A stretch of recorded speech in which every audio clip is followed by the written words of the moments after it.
As we indicated in the Africa Business Agenda, the opportunities for Africa, within Africa, are huge.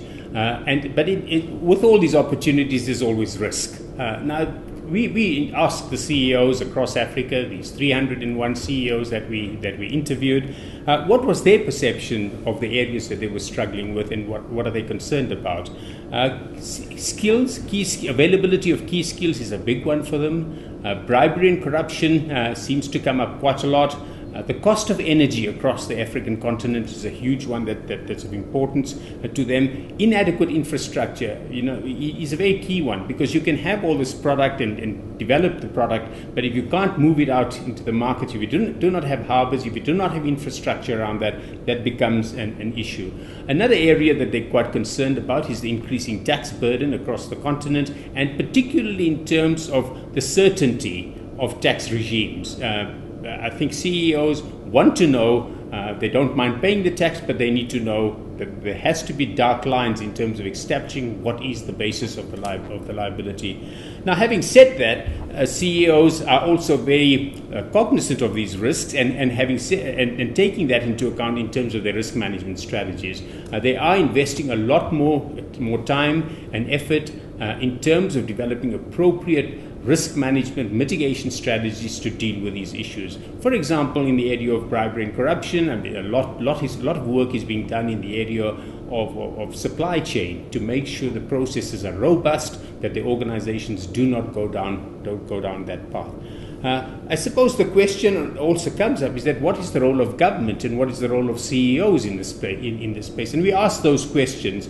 It was quite, CEOs are quite clear that they have to develop skills at the top end. Top management, middle management must be clearly their area of responsibility, but there is a clear responsibility that they put onto government in terms of the basic education system, and that's what they do want.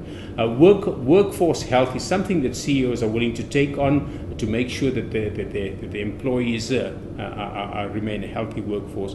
A very interesting trend that we noticed in the survey was the view towards poverty alleviation from CEOs as well as government. And in both areas, it was very interesting to see how both groupings expect that they have a common purpose in this area, because it's not about poor people and people that are living in poverty is not in the interest of government, it's not in the interest of business. So I think they do have a common purpose, and that seems to be coming through very, very strongly.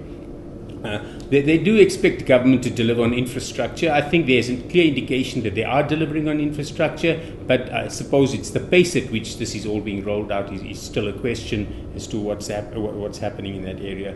Some of the things, particularly in the skills area, that CEOs are looking at, they are looking a lot more at succession planning. They're looking at executive development programs. They're looking, I think, a very key thing that, and this was quite a difference from the global trend, is they're looking at diversity as a richness that we can benefit from on the continent. And another final area is that of mobility, moving people around, giving them global experiences in that regard.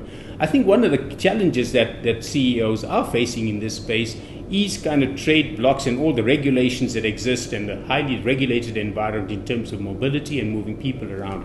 And that's kind of an expectation that they're having our government to release those things and make that a little easier so that we can move people across the continent so that we can optimize the growth potential that there is across Africa.